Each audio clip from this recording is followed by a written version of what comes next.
Good afternoon, everyone. My name is Ryan Agazi, and I'm the Teacher Development Manager for Macmillan Education International Curriculum. Thank you so much for joining our webinar this afternoon with Debbie Roberts, who you can see in the webcam waving at you. She will be focusing on effective questioning today. You can see a chat box, so if you do have any questions, feel free to write them in the questions box. As always, please do keep to the topics of the session themselves, which I'm sure you will. The PowerPoint and the CPD certificate will be available automatically once the session has finished. So I will pass it over to Debbie now. Thank you. Hi everyone, great to be with you. Wish we could all be together in person, but there we are. This is the best that we can do, and this is great that we can all be together sharing good practice this afternoon, or this evening, wherever it is where you are. So thanks very much for giving up your precious time. I do appreciate that, and I know how valuable your teaching time is. So we're going to look at effective questioning today, and this is a massive subject. It's huge. I've been researching this for, oh my gosh, more than 15 years, I would imagine. So to condense it all into one session is obviously, we're not going to cover everything. But before we start and we look at the objectives, so I just want to reassure you, I want to tell you what one of my main objectives for this is, and that's to take some valuable time, the time that we don't have as teachers. We never really stop. We're always rushing forward. We're always making progress. We're always looking at what's changing out there in the world, what new things have been discovered. We're always planning ahead.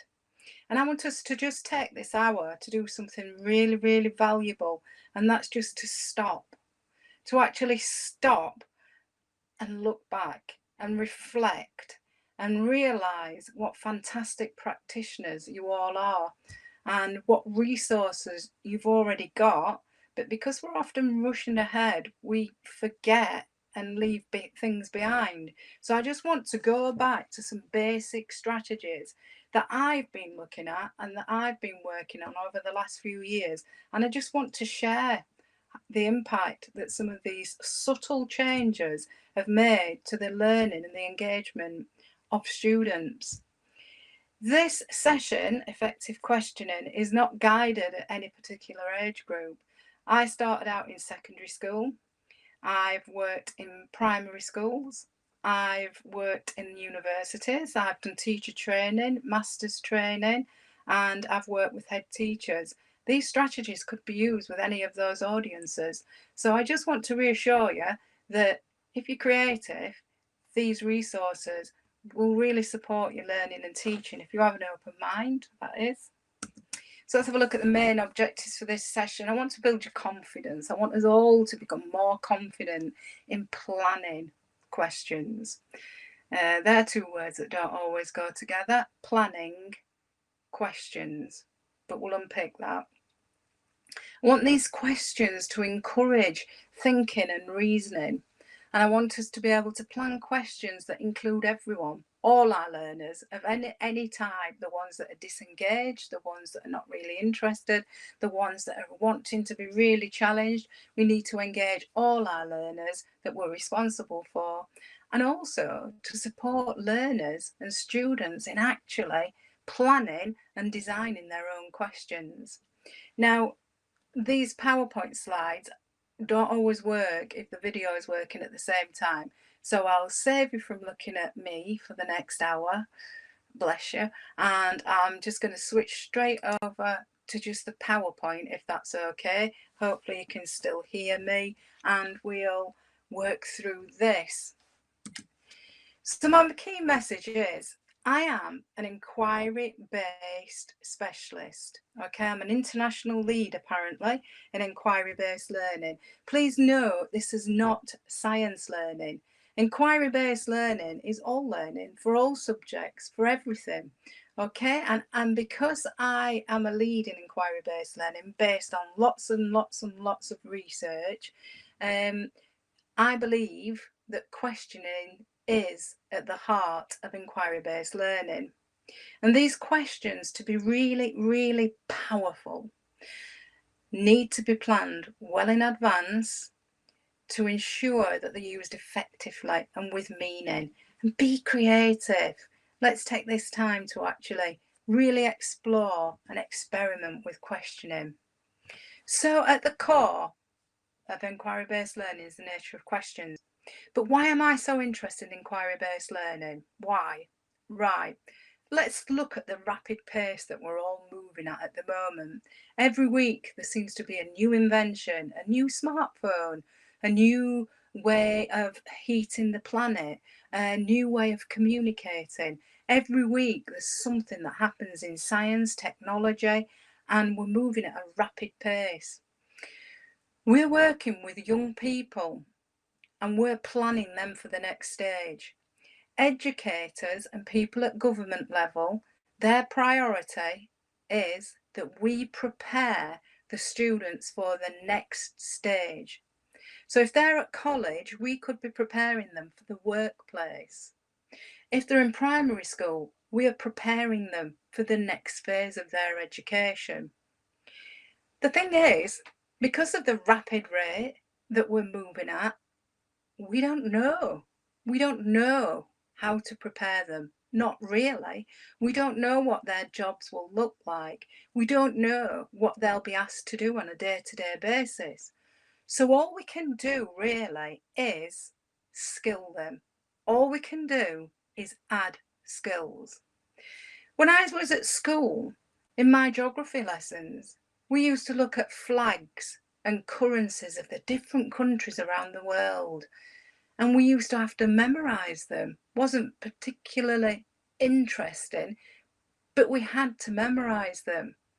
And none of those countries, or very few of those countries, actually even exist now. Most of the currencies have completely changed. So what a pointless task that was. That's not helped me in my adult life. That's not helped me travelling around the world. All that's done is got me through an assessment at the time when I was about 12 years old. But if we teach the skills in inquiry-based learning, we're actually skilling students to be independent learners, to be responsible for their own actions, to be responsible for their own learning, to problem solve, to work independently, yet be able to switch and work collaboratively, to communicate with a varied audience, to communicate with their peers, with their own age group, with older students, with other teachers, with other adults. This is what inquiry-based learning does, and at the heart of it is questioning. If we were in a room together now in a CPD session, I would now ask you to just think for a moment. I'd ask you to reflect, to think about how effectively you really do use questioning. And I wouldn't ask you to share because you're educators, so you know what the answer should be. You're not going to tell me the wrong answer. You're going to tell me what you think I want to hear. I would ask you to keep it to yourself. And I'd ask you to think about your questions and think, do these questions actually promote deeper thinking about science, the world, maths, the future, technology? Do they actually promote deeper intellectual thinking? And if you're honest, the answer will be no. And yet we ask questions all the time as part of our job. Again, if we were in a room together now, I would ask you to answer this question, but listen to the question first. How many questions do you ask in a day as a teacher, from the moment you begin teaching to the end of your teaching day? Somebody earlier said to me, well, it depends what class you're teaching. But yet I said in the day. So that's all your classes. It's an average of all your classes. How many do you think you ask in a general average day of teaching? Now, we can't compare estimates, but just think about that number. Think about it in your head. Anybody got any ideas? Anybody want to message me with an idea? We had some really good ones this morning. 4 people, 6 people. Ooh, quite a few people have decided to share their number with us. So we'll wait until that cannot be counted, someone says. Well, it can, because somebody has. 2 people have actually. Let me see. Many, a lot. Oh, they're vague ones. Okay. Yeah, okay then. Yeah, these are better ones. Now, okay, who said more than 100? Have you been to one of my training sessions before? Right. Actually, somebody did carry this research out. They followed teachers round from primary and secondary school, and they actually had, you know, one of the little clicker things that you use in biology when you see something and you click, click, click, and it counts for you, a counter. They actually used one of them. And the sum that they came up with was more than or up to 400 questions per day. The reason it's being published like that is because they were then asked to separate it into age group. Okay, so because they were asked to separate into age group, they decided that it is still up to or around 400 questions a day. We can accept, the research can accept that it's 400 questions per day. That equates to 30% of your teaching time. So 30% of your teaching time is devoted to asking questions. But why are you asking these questions? You might consider, why are you asking that question? Actually, what type of questions are you asking? Have you planned these questions, or did you just ask them? When are you deciding to ask these questions? When do you ask questions in a general lesson? How are you going to ask the questions? Will they be verbal? Will you write them? Will you write them in someone's book? Will you just call them out to the whole class or to individuals? Okay. Who are you going to ask the questions? Who are you actually going to direct a question at? It's 30% of your teaching time. It's pretty important. It's worth spending some time on. Now, the research showed us, and this is a bit alarming, that this research was actually published in the Times Educational Supplement. It is real research and it has been reviewed recently, and still it equates to about a third of the teaching time is spent asking questions. And this is teachers across age group and across the board, remember. And these were the main reasons, the main categories of asking questions. To get attention. How many of you get attention by asking questions? To check they're paying attention. Are they really listening? Just because their eyes are closed doesn't mean to say they're not listening. I close my eyes when I listen if I'm really concentrating on something. To check understanding. Do they really understand this? Are they really on board with the content here? Are they following what we're doing? To reinforce or revise. Did you do this last year? Do you remember when you were in year 9 you might have done? Or do you remember when you were in year 6 and we talked about that sort of thing? To encourage thinking and to develop a discussion. Now, I am particularly interested in the last 2 bullet points there. To encourage thinking and to develop a discussion. As you all know as teachers, the research tells us that students learn more from their peers than they do from the teacher. Why is that? Because not all of us want to be centre stage. Not all of us want to say, oh, I think it's this is my answer. But some of us are quite happy, and I've seen this with adults in training sessions. Any questions? Nothing. No one asks a question. As soon as they go to work and break out into the small groups or pairs, they're asking questions. Why is that? Because it's more comfortable and it's less threatening. And so developing discussion with groups of children and groups of learners actually is powerful. And I don't use that term lightly, but it is powerful. The results show powerful learning. I'm taking you back to 1956. I said we'd reflect. I said we would reflect. I bet you didn't expect to go back to 1956 though. But Bloom's taxonomy is still behind the majority of our thinking and our theories in education. He developed 6 levels of thought processes. At the bottom, we had knowledge, followed by comprehension. So can they remember the flags and the currencies of the countries around the world? Can they actually write it? Can they communicate it? Can they apply that to new situations? Can they analyse the currencies and the flags from around the world? And can they synthesise that into a new situation, something that they've actually not covered before? And then can they evaluate their ideas? As teachers, we have to be one good step ahead of the age group that we're teaching. If you're teaching primary school, you really should know the content for secondary. If you're teaching secondary, you should know the content for further education. And if you're teaching that, you should know what would happen at university in that subject area. We should always be one step ahead. We should always be a little in front. To ask children to synthesize their ideas, that shows that they understand, they are confident with the knowledge, and they are competent in communicating that. It's like a teacher synthesizing their understanding into new situations shows us that they have a deep understanding of the knowledge that we're teaching. And then to evaluate, we go even further.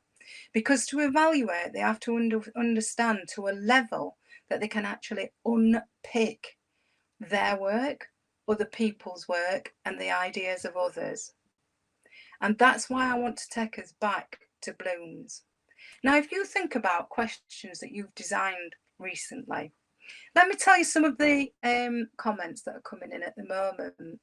I don't need to plan questions. I question automatically. I question naturally. I have never planned questions. I only use questioning as a plenary. Right. Think back to some of your questions that you might have asked recently. Obviously, I would not ask this in a CPD session anyway, because I told you this session is about reflection as well. If you're honest, and the research tells us, and the evidence shows me from observing thousands and thousands of teachers in the classroom, the majority of the questions are naturally made. They are off the cuff. They are instant. They're not planned. And the majority of the questions fall into the bottom 2 categories of Bloom's taxonomy. What I'd encourage you to do is print a Bloom's taxonomy or write one somewhere on your desk, your planner, your notes, and just reflect on the questions that you're actually asking and think to yourself, have I actually hit synthesis and evaluation in this lesson? And if you haven't, just test yourself and have a go and watch the impact it has on the learners.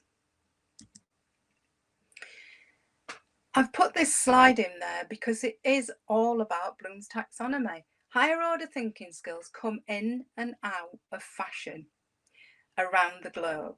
So I might go to one country and it might be, we don't do that anymore. And I might go to another country and they've decided to give it a go. And it is because it is very, very, very effective.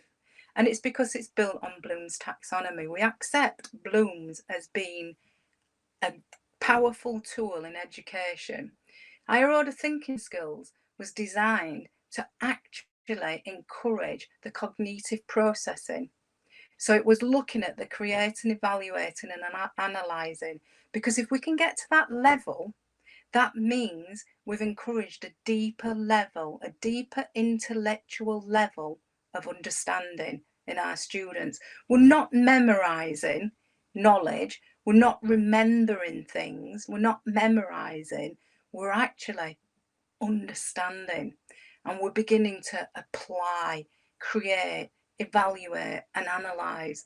We're thinking at a much, much, much, much deeper level than recall. I also wanted to look at questioning.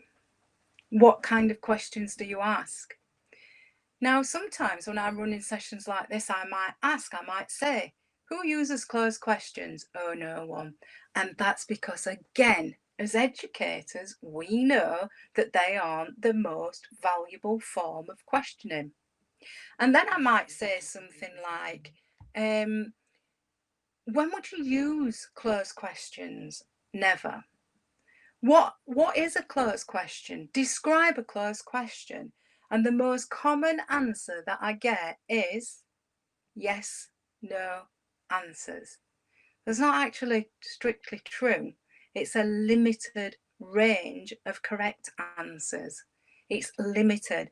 Doesn't mean yes, no, means that there are just very few correct answers to the question, which we in education think cuts off other learners. But actually, I see the value of closed questions. Picture this, you go into a training session and you get a question at the beginning of the lesson. You get an icebreaker question, but you don't know the answer. What does that do to you if you're honest? Now, we're educated people, so I'd like to think that we would say, oh, I need to learn this. But actually, in less confident people, it says, I can't do this. So if you've got an icebreaker question that they can't answer because it's too complex, you've lost them. They're not engaged right in the first few seconds. And then when I get comments like, yes, but how can you engage someone who's not interested? Maybe they're not interested because they don't think they're able to do it. A closed question I call a can-do question. If you have a closed question at the beginning that's got a very simple, straightforward answer, very few grey areas, very little complexity, that actually makes a learner think, oh, I got that right. Wow, I can do this. I can get engaged. I want to learn more. So closed questions, don't ignore them. Don't ignore them. Yes, no answers, avoid them. A closed question is not a yes, no answer. A closed question is a limited correct answer. Open questions have more possible answers. And often if you design a good open question, then you might find it very difficult to decide if the answer is right or wrong. It can't always be right or wrong because it's often encased in that grey area. Well, it could be. I don't think it could be. It might not be. Now, the value of that is then, where do you go from their answer? Where do you go from their answer in an open question that hasn't got a direct yes or no? What that does for a teacher is it gives you an opening. So what would happen then? So why do you think that, but they think this? So why do you, Raina, think that, but yet Debbie thinks this? Why are your ideas so different? Talk to each other. Come back to me and tell me in a minute why you've arrived at that answer. Can you see now that you're getting them, you're encouraging them to think at that deeper level, because now they've got to present their ideas. Now they've got to justify their answer. Now they've got to tell you why. Why are they thinking like that? What's led them to believe that? Can you see that open questions, if they are designed very, very carefully, can absolutely explode into a fantastic, powerful learning experience? So closed versus open. Some time ago, I started developing agenda building, and I really thought I'd invented this. But I'm afraid I hadn't, because when I was working on this with other trainee teachers, I realised that somebody back in the 1980s, way before I started teaching, had developed agenda building and had written some books about it. So what does it mean? For me, this is what it means. It means having some kind of stimulus, something to get them engaged. It could be a picture, a video, a piece of music. One of my most famous ones when I first started teaching was I was teaching about the heart. I am not a biologist. I don't particularly enjoy biology. And I thought, how can I stimulate these learners who are very disengaged and are not really interested in biology? What can I do? And I came up with a glass bowl with full of red ink and red poster paint mixed up so it had a nice consistency that just looked like blood. I then decided to make a heart, and I made this out of gelatine, red gelatine, and it floated beautifully in the bowl of blood. As the children were walking down the corridor, I dropped the bowl of blood. The heart went skidding across the floor, and I was covered in red ink and poster paint. And the more I rubbed it, the more and more and more it spread around my arms, face, and clothing. The children came into the room. They were 13 to 14 years old, and this is what they said. "Oh my gosh, miss, there's blood everywhere. Have you killed someone?" "Oh yes, I always do things like that when I'm in school." And then they saw the heart on the floor. "There's a heart here. Why is the heart on the floor? Does a heart still pump when it's not in the body?" And off we went.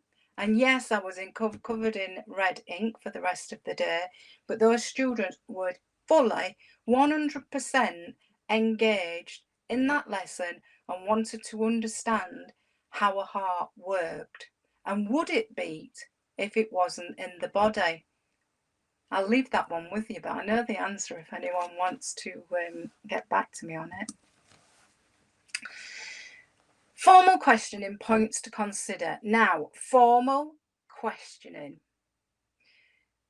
Formal questioning could just be you in the lesson asking your well-designed, thought through and planned questioning, or it could be students sat in a formal assessment. Can I just share some research? A few years ago, I delivered a paper on assessment, and the key thing for me was assessment varies and changes according to what the question's for.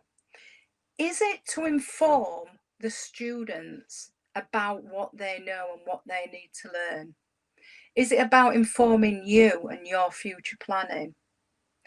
Or is it about just finding out if there are any misconceptions, if the children are actually understanding things? Or is it for stakeholders, your boss, the children's boss, or their parents, the next stage of their education? Who is it for? And if it is for a stakeholder, the next stage of their education, then it would be a formal assessment. I am against formal assessing, as in sitting and taking a test. I am. But at the end of the day, if I didn't train, and note I use that term very, very, very lightly, we train our children. If we don't train the students into formal assessment, we are doing them a massive disservice, because they will be assessed formally. They will sit exams, and we need to train them to do this. So sometimes you will have to have strict formal questioning. So in a question and answer session, how would you organise the room? Is it actually important? How will you introduce the lesson? How will you establish the ground rules? Do you need any ground rules? How will you plan for thinking time? Now that's a good one. How will you plan, and how and when rather, will you intervene? Will you ever intervene? Will you never intervene? Will you intervene all of the time? Most teachers, in my experience, are guilty of intervening all of the time. So the room, is it that important? Yes, it is. The students should be able to hear and see each other and the teacher. I love the U-shaped classrooms. But believe me, I've worked in schools, and I've been in many, many, many schools where the number of chairs and tables that have to go into a classroom mean that they have to be in one specific order, and you can't change it at all because that's just the way it is. But if you do have the space and you do have the resources, a U shape works extremely well. And that doesn't mean that the teacher has to be at the front. Mix it up a little bit. Go to the back of the room, stand at the back, surprise them, walk around, sit next to them. The teacher does not have to be at the front. I don't know if you've ever come across the work of Alison King. Alison King wrote a fantastic, fantastic book for teachers, and it was all about the teacher being the sage on the stage. The teacher stood at the front. I know everything. This is my lesson, and I'm in control. And her research showed that actually it's not your lesson. It's actually everyone's lesson. We're a team. We're in it together. We're all working together. And so we should all learn together. And the children should take lead and centre stage. And the teacher should actually be out of the way, stood on the side, being the guide, not stood at the front telling everyone what to do. So the shape of the room is absolutely crucial. I also trained someone who was having real management problems in the classroom. And when I went in, she'd almost barricaded herself at the front of the room. There was a long bench in front of her, there were tables to the side, a computer trolley. To actually get to the teacher, you had to walk to the far left of the classroom, and only one person could access the teacher at a time. She'd actually made a wall between herself and the rest of the class. We moved it, and all of a sudden it became much more relaxed and a lot less threatening. So think about your rooms. Just because you've been a teacher for the past X amount of years and that classroom has always worked well for me, just try something different. It'll do you good and it'll do the children good as well. How will you introduce the lesson? Silence or not? I'd love to hear what you think about this. I would love to know if you think a silent classroom is a good classroom. Lots of people, have always said to me, yes, a silent classroom is a good classroom. A silent school's a good school. My classrooms have never been silent. Never. Unless I've asked them to be silent. And when you ask a class to be silent, explain why. Some students, well, most students, and a lot of teachers actually find it very, very, very confusing if it's not the norm. If it's not normal for a classroom to be quiet and silent, not only does the research tell us that they find it a bit confusing, they find it threatening.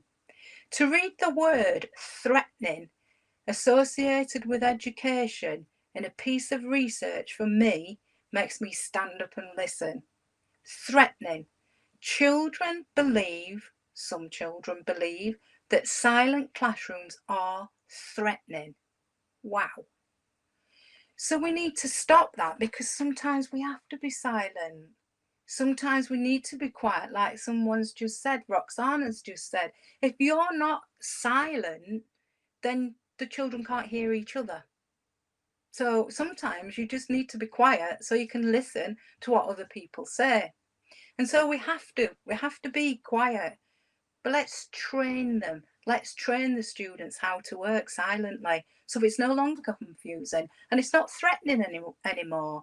It's just normal. Explain to them, today we're working in silence. And the reason that we're working in silence is because some people find it really, really distracting if it's noisy. Today we're working in silence because I've got to tell you quite a few things and it's really important. And so I need to know that you can all hear me okay. Is that all right?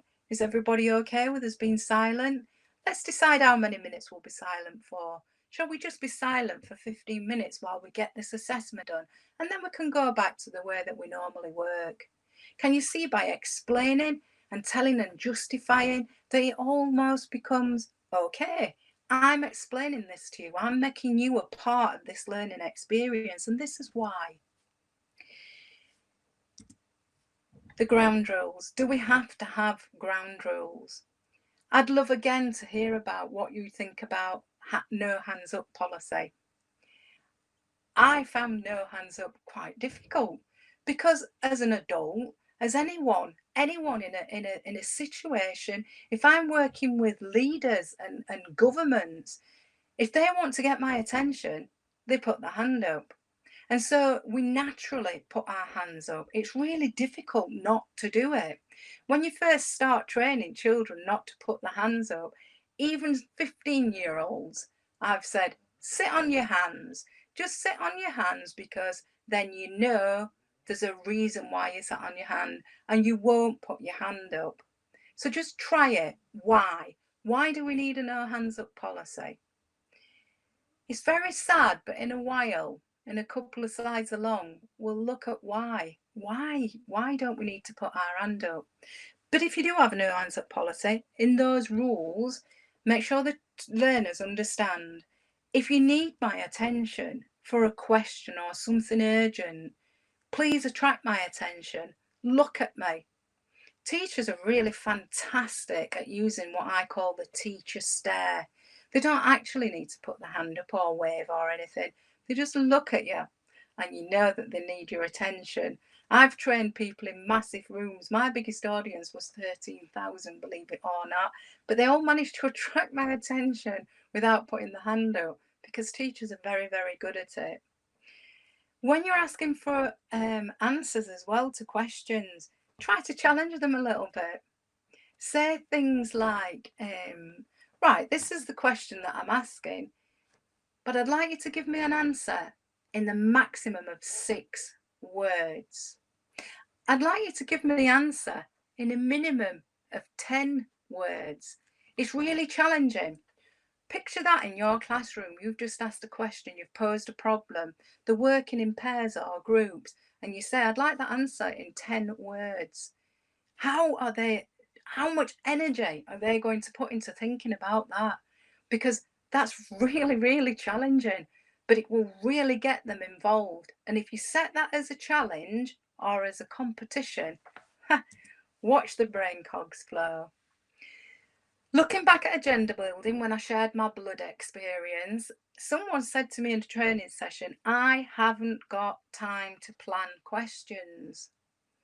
And I said, oh, that's a shame. I don't plan questions. That's a really big shame. Now, this is how I plan using agenda building. And this particular one, I think, was for a year 6 top of primary school. And I said to her, give me a subject. She said, forces. Okay.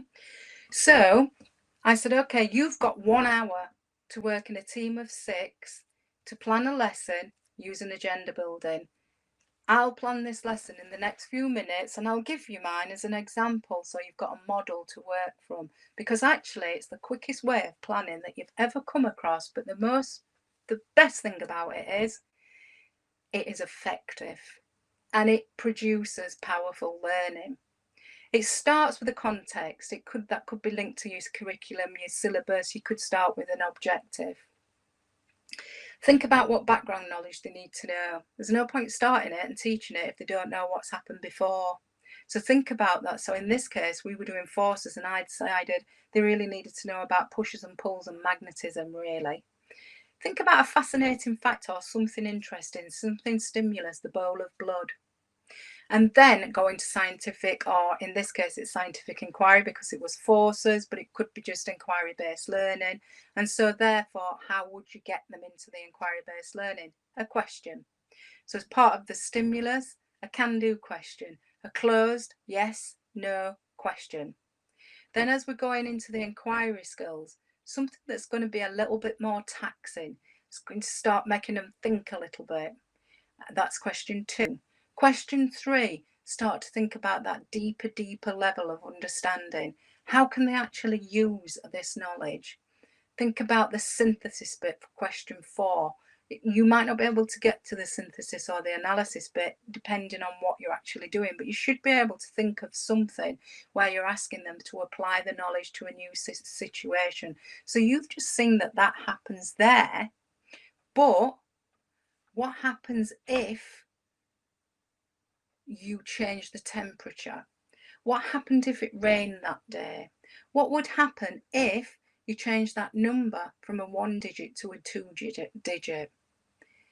Plan those questions. If you don't do anything else, plan those questions.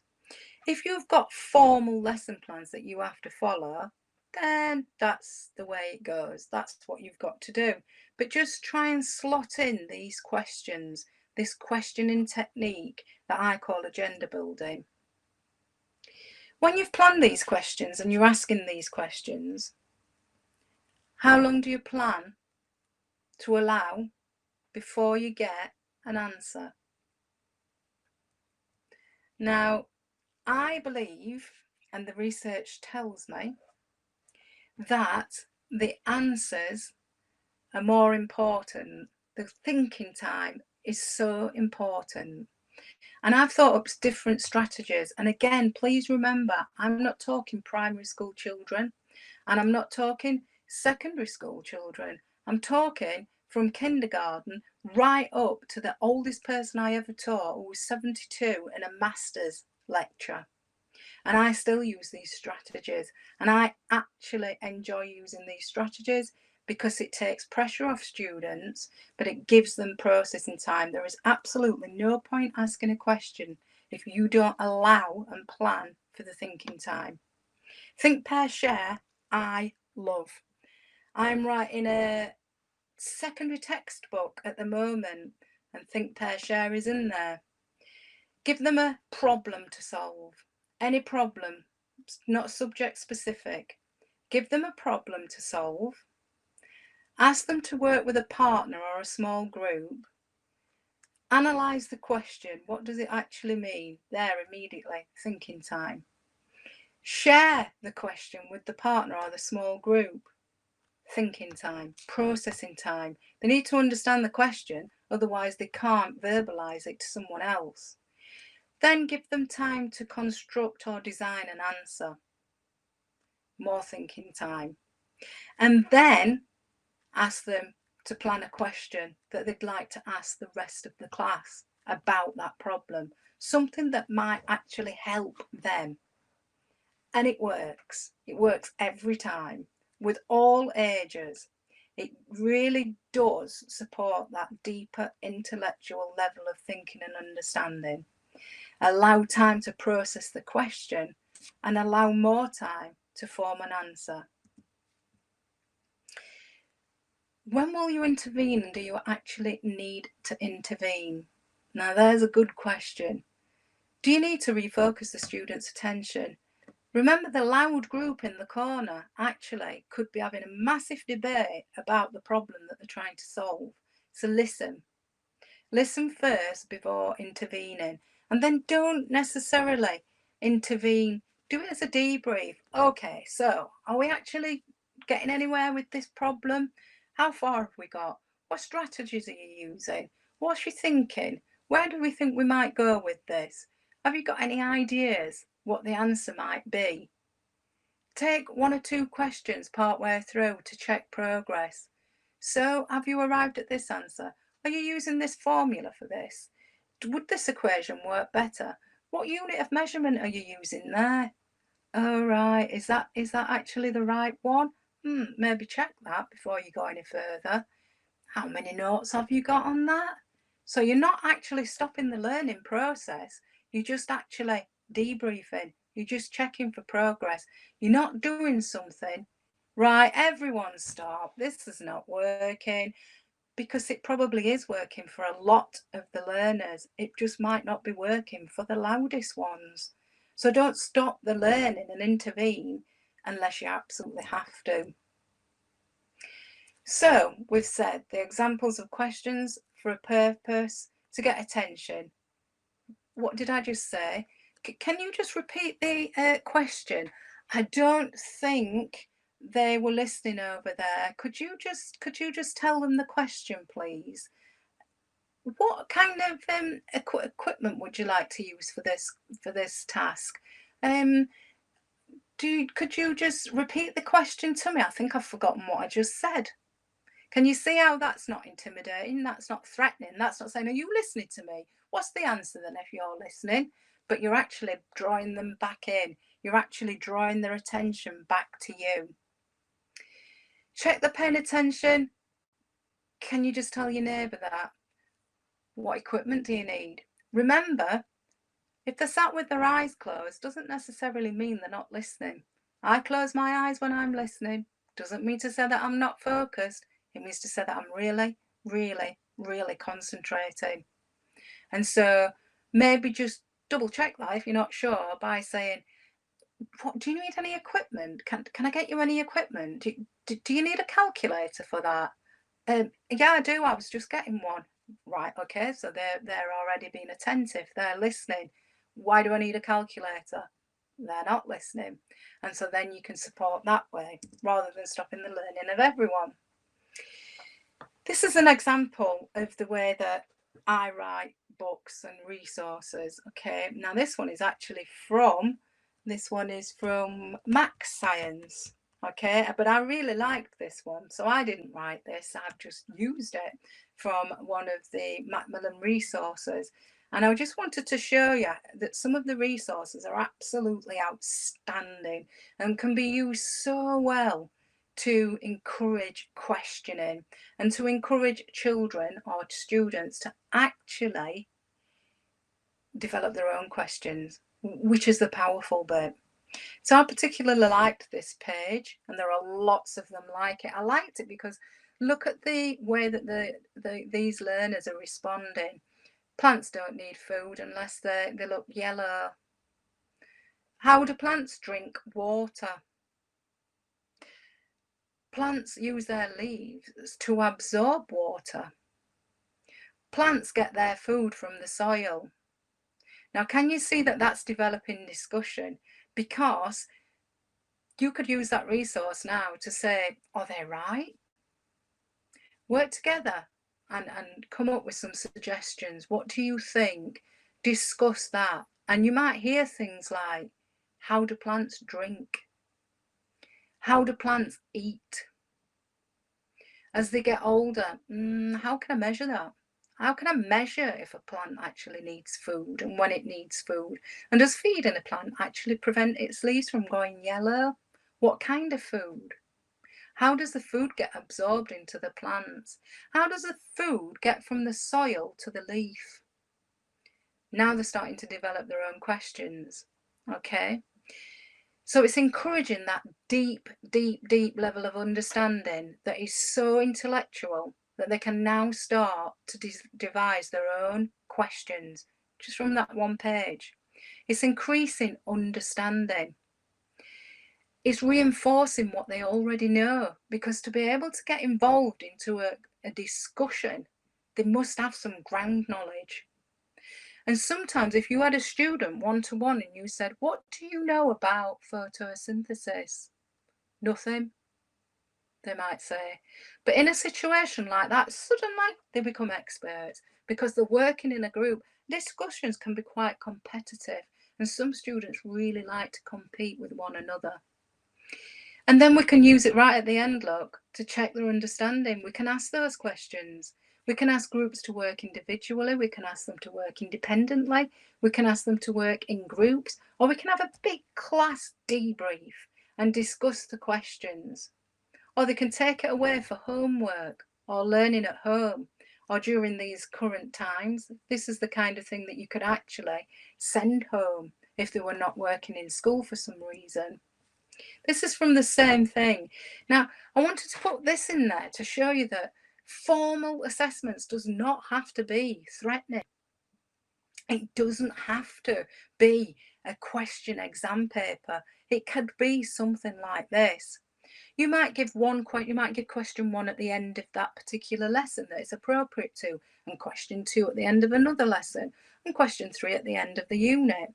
Or you might decide to use it as a formal assessment. You might decide to now that you know that collaboration is so powerful, you might decide that a group of 3 or 4 students could work together on this. And that's just as powerful. But remember what I said earlier, sometimes you do have to consider the audience. Who is it for? Who wants this information? So here are the 5 principles of effective questioning. Plan and use questions that encourage thinking and reasoning. If you're the people that are telling me that you are, just ask questions naturally whilst you're in the classroom. Record yourself. Are those questions actually encouraging that thinking and that deeper intellectual level? Ask questions that include all of the learners. Give them that closed can-do question. Encourage all the learners to be involved in this learning episode. Don't forget to provide thinking time and processing time. And try not to judge responses. Follow up using methods that encourage that deeper intellectual thinking. Now, I'm a teacher and I'm not just going to give you and leave you that there. I'm going to give you some slides to give you some strategies to actually be able to incorporate those 5 principles. And here's the first one then. Plan in advance. Not on your feet in the classroom. Plan in advance. Think about it. Think about what they did last lesson and how well they succeeded. Think about what they're doing next and then plan in sequence. Build and extend students' thinking. Really stretch and challenge from very, very clever questioning techniques. Be prepared to be flexible. One student might be great in one lesson and not in the next. Who knows what's happened in between? So be prepared to, this is not working. Let's actually go back a little step and reinforce what they've done and give them that confidence that they had last lesson. But please follow up on the responses. Don't ask a question, listen to the answer, no, that's wrong, and move on. What's the point? That's a waste of your valuable vocal cords and your voice, and it's a waste of their time. It's acting on their responses that makes it powerful. So what do you already know about what's useful? What can we already do? What do you already know? Can I draw a diagram for you? Can I give you some kind of notation that's going to remind you, that's going to introduce you to this lesson? Can I simplify this problem without being patronising or reducing it to a level where it's really not worth doing? What's known? What's unknown? And what assumptions might we make? And are there any misconceptions growing from this? Because if there are, let's stop it here before it grows and develops. Progression. Have you seen something like this before? Questions you can ask. What's the same? What's different? What will you do when you arrive at your answer? How are you going to use that answer? How will you use that information? Where would that help you? In what situation could that help you? What's a sensible way to compare your results with someone else? Could you email them to someone? Could you compare them to a scientist somewhere? What about comparing them to another school? Is this a sensible way to record this information and to share it with other people? Is writing this essay really worth it when I don't actually understand the concept? Analysing. Can you see how we're moving from through Bloom's here? We're right up to analysing already. Is a chart, a graph, a diagram, some kind of pictorial instrument? Is that going to help? Are there any patterns here? Are there any patterns in this number sequence? What reasons might there be behind this pattern? How can you change the pattern? What would happen if you took out that number in the middle? What would happen to the other ones? Do you think your answers are that reliable? Where did you get the information from? Who told you? Does it agree with what you found? How can you be 100% sure that this is right? Go on then, I'll give you 10 minutes. Convince me. And which method might be the best to use here? Would a calculator be better? Would that work for me? Or not? Concluding and reflecting. We're getting right up to the top of Bloom's here in this area. How did you actually arrive at that answer? What equation did you use? Is this the best way to actually do it? Have you ever seen a problem like this before? How did you address that? Did any of the strategies, tools, or skills that you used addressing that problem, could they actually help you with this problem? Hands up, no hands up rule, that's up to you, worth trying. But this is the reason why we have no hands up rule. Did you know that the research tells us that when you put your hand up, you actually stop thinking? How many times have you asked a student, yes, you've had your hand up for the last few minutes. What's the answer? I don't know. I've forgotten. Because the minute you put your hand up, you've already formulated the answer when you put your hand up. And so once you put your hand up, you don't need the answer anymore. You've already got there. All you're doing is waiting to share it. The research tells us, and I've actually referenced this at the end, no hands up rule actually means that everyone thinks. The person with the hand up stops thinking. No hands up means that everyone's thinking. Everyone's sat on the edge of their seat thinking, oops, sir might ask me, I better have an answer. Don't forget to provide sufficient thinking time, wait time. For most teachers, it's less than 1 second. Most teachers give 1 second or less for a student to formulate an answer. No, that's not going to work with any learners, regardless of how intellectual you are. Try to increase this to 3 to 5 seconds. As we're sat here now, you're looking at that thinking 3 to 5 seconds is not very long. Stand in a classroom and wait for 3 to 5 seconds. It's like an eternity sometimes. So it is a long time, but that is the absolute minimum. And the more complex the problem, please give even a lot longer. Because the research tells us if you just increase to 3 to 5 seconds, the result is the respond at a greater length with much more confidence. The more unsolicited the answers are actually more appropriate. The answers are more diverse. The answers require alternative explanations and they relate responses to those from other students. What it actually results in is, you know, those high levels on Bloom's where it's a little bit of a grey area, that's what it arrives at. Students like, but I don't actually agree with that. Why don't you agree with that? Students saying I don't actually agree with that shows that there's thinking at a deeper level. Asking them to justify why they don't agree with that encourages the deeper intellectual level. And if there's one slide on this PowerPoint that is important as an educator, as someone who wants to improve education worldwide, that's the one. Because that is the one where you will get your students thinking at a deeper intellectual level. And that is powerful. Increasing waiting time, think, pair, share.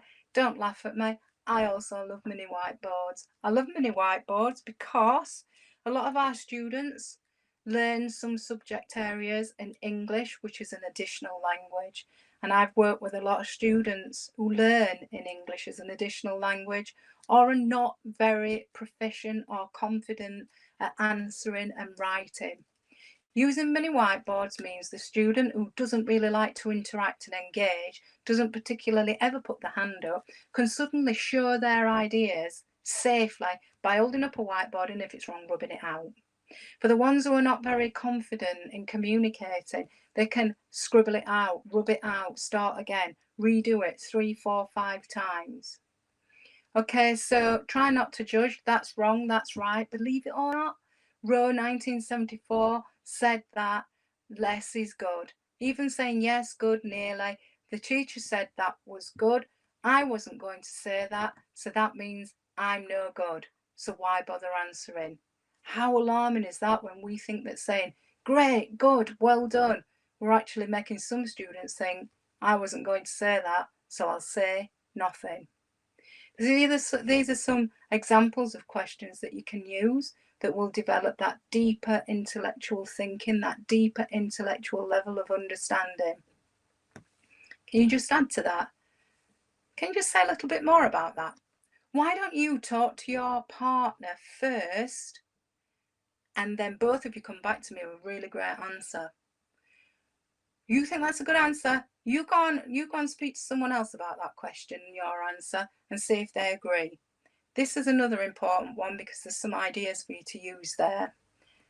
This is where I got the information from, apart from myself. Some of it you might have seen in other research, but it's because I've been researching this for such a long time that I've no idea where a lot of it came from. But I can tell you that it's all come from research. It's not just my ideas, it's tried and tested strategies and skills that I've used in the classroom. I can't thank you enough for spending your very precious 1 hour with me. It's been fantastic reading your comments. I've loved reading them so much. I'm so pleased that you've got so much from this session. I'm sure, I hope, we'll be doing some more in the future. It's not as good as being out there with you all and sharing a CPD session, but you know what? This is better than nothing. So thanks so much for sharing your time with us. And hi, I'm back again. I really was there. It wasn't a voiceover. And so I'll move now on to the last one so that Boyna can close this fantastic session for us. Thank you. Perfect. Thank you so much, Debbie. Debbie's delivered 3 sessions today, so they've all been fantastic. And I think a lot of the attendees have found them really, really useful. So thank you so much to Debbie for all her hard work. Oh, welcome. And also to the attendees, as always, getting engaged and saying thank you to Debbie. It's really, really sweet. So thank you so much for taking the time to join our session today. As Debbie mentioned, if you would like further information, then of course do contact us about our resources and do check our website for further information on our upcoming webinars, and also do follow us on social media. So for now, just to say thank you so much again to Debbie and also to the attendees for joining, and we look forward to seeing you join a future session soon.